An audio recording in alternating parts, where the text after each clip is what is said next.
What's up, movie lovers? It's Jay Spice Films and Food here, and today I got second video of the day. We're going to be ranking the Nightmare on Elm Street series. Finally, again, sorry it took me a week to do this. I want to get it done before Halloween, but or 2 weeks actually. I don't know why I said a week. Yeah, it took me 2 weeks, but we're finally doing it. Better late than never. And today, like I said in the last video, is the 35th anniversary of the original movie coming out in theaters. So I feel like today is a very fitting day to rank the series. So I'm gonna take the flip cover off. And there, if you want to see the regular box out, there it is. And we are gonna rank all of these. I mean, they're like, oh wait, I just realized. These ones are on like 2 discs. The only movies that are on their own discs are actually part 1. That's kind of cool. Part 1 was so good they were like, we have to put it on its own, right? So we're going from best to worst, and it took me a little bit to figure this out. So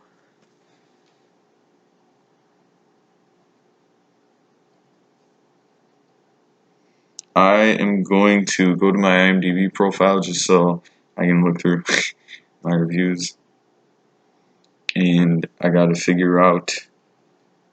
I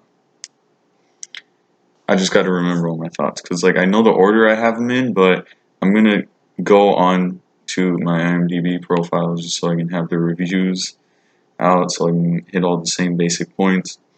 So, like I said with the Friday the 13th ranking, this is pretty much like my thoughts on all the movies, but condensed into one big video. You know, in case you don't feel like watching the entire thing or all the ones. So coming in at number 9 is going to be, like, go all the way in, Freddy's Dead: The Final Nightmare. It was a little bit of a tough choice, but I figured it out. So let me see here. I like a couple of the characters, so that kind of put it above. Or no, what am I saying above? It's last. I like some of the characters. The deaths are stupid. At least they're a little bit fun to watch. But like what they do to Freddy, man, they just make him a complete joke, and he's like at a carnival ride. Like, that's how he acts. He doesn't feel like a scary villain. It's like when you go into a haunted house, and then I haven't been in a haunted house because I do get jump scares pretty easily. So like I'll watch this almost, but like I wouldn't go into a haunted house just because. But that's what it feels like. Like when I'm watching a movie, I don't want that. I want Robert Englund. I prefer the dark Freddy, like I've said many times. But he's like it's like the movie equivalent of going to a haunted house and then they jump at you like this, and then it's like, and it's like such cheap scares, but there isn't even scares in this. It's R-rated Looney Tunes. It's just completely dumb. They don't take anything seriously, which makes sense for this movie, but still, it's got a bunch of pointless cameos, and yeah. The remake is number 8. I already talked about that.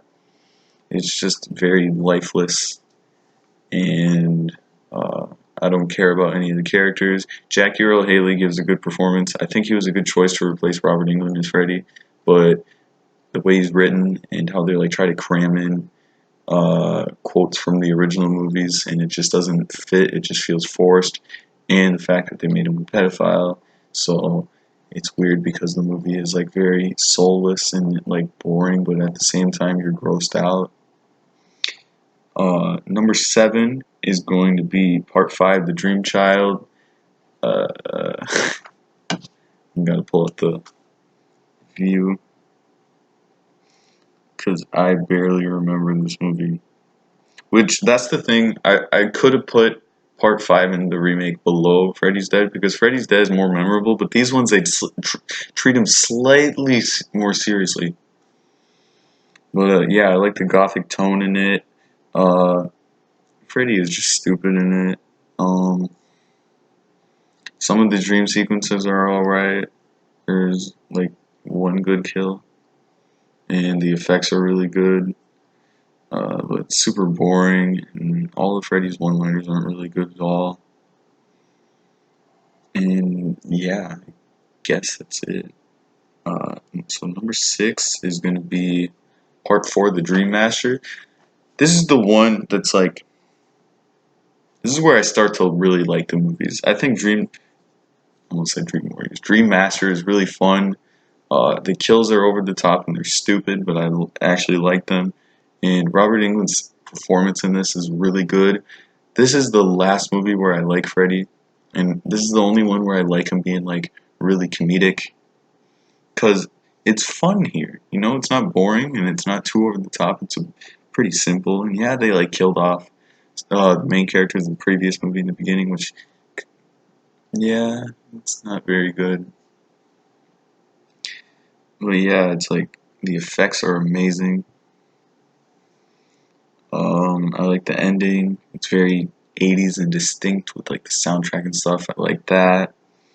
And yeah, so in number 5, I originally thought I liked Dream Master over this one, but looking back, I prefer this one over Dream Master. It's part 2, Freddy's Revenge, the gay one. That's how most people remember it. I like that about it. It makes it more unique. It doesn't really fit in the franchise, but it's still its own fun movie. And there's like really weird, like so bad it's good moments, but there's also legit scary, scary, creepy moments with Robert Englund, and there is some actually good, like creepy scenes, but it also has a mix of like, whoa, that's really stupid, but it's funny, and you don't get mad at it. Uh, Mark Patton's character Jesse, I really like. I don't really care about his I guess his love interest. I don't really care about the girl Lisa. The kills are kind of eh, and yeah, it kind of does feel like an '80s sitcom at times. The effects were really good. Like Freddy's makeup, maybe yeah, it looks the best in part 2. I like his look of part 2 the best. Yeah, and then it kind of like breaks the rules of the original. But maybe you don't really need rules because it's the dream world. I don't know, like with the possession. But and then number 4 is going to be Freddy versus Jason. This is the one where I got copyrighted because I did the commentary instead of the review. I just think it's very fun. Jason is kind of in it, but we're here to talk about Elm Street. So when it comes to Elm Street, Freddy feels like Dream Warriors Freddy, where it's that perfect, not perfect, but pretty good mix between comedic and dark. And I like the plot. I think the plot is really smart, where Freddy wants to come back and start killing kids again, but he needs to bring Jason back so that they can get scared because he's powered by their fear. And then Jason gets too many kills, and Freddy like gets jealous, and then they fight. And I like some of the stuff where Weston Hill's bringing that back from Dream Warriors. And yeah, I guess that's all I would say. Number 3 is New Nightmare. I think this is a really good movie. It's probably not one of the ones I'm going to rewatch the most, but I think it's a better movie than Freddy vs. Jason, so I'm putting it over. Like, I like some of the Earthquake stuff. I watched a video where they said it was like the death of the franchise, and Part 6 wasn't. I think it was what are they called? It's like Now This Nerd, I think. Whatever. I'm not gonna bash him because I thought it was a really interesting video because it was a different opinion than me. But there's not enough Freddy. And I guess not enough kills. That's pretty much my only complaints. Otherwise, Miko Hughes is really good in it.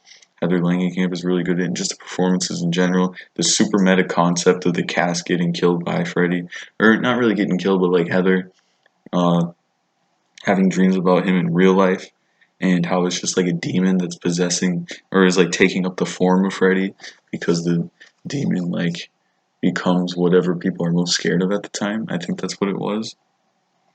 And then like the messages, I kind of like the messages in it about like children in horror movies. And yeah, number 2 is going to be Dream Warriors. I didn't talk about this. Where is my Dream Warriors? Here it is. Um I didn't talk about this in my Dream Warriors video, but I'm a big fan of hair metal, glam metal, whatever you want to call it. So the Doc and Dream Warriors theme is awesome. That's one of my favorite, whatever you want to call it. I don't want to say 80s metal because it is 80s, but it's like very specific. Whatever, that's a different time. I was thinking maybe making like a hair metal podcast with Joe on Spice and Ice. I don't know. If you get this far into the video, maybe you can let me know if we should do that at some point. But like the characters in this movie are really good and entertaining. All the acting is pretty good. The effects are really great. It's the one thing that I think stays pretty consistent about the series. The effects are usually pretty good, except for part 6 when Freddy's face looks like ham. The kills are really good. I like that they brought back Nancy and her dad. I was gonna just say John Saxon, but I might as well say Nancy's dad, right? And it's that really good balance of Freddy where he's comedic and dark. And then number one is of course the original. The original is just it's one of my favorite horror movies of all time. Like I haven't seen a lot. I really just watch slasher movies because that's the only genre I really like. I just threw my notebook down where I had the ranking. But like, what do I say that hasn't already been said? Like, the thing I didn't like about the remake is that the characters already had their dreams and they did in the original too. Which I like that you're learning about Freddy Krueger, and because I was watching the Dave McRae commentary on it, he pointed out that he's just called Fred through the whole movie. You're learning about Fred Krueger, um, with the characters with Nancy. Nancy's just a great character in general. She's one of my favorite final girls. I'll say Scream Queen maybe, just so I don't offend Heather Langenkamp because she doesn't like the term final girl, but whatever. That's Robert Englund is great. Freddy is really scary, and the kills are so good, and just it's a really good movie. So yeah, that's gonna be it for this video. I'm gonna put this is gonna be the last time for a while that I put the glove on. So you guys better enjoy it.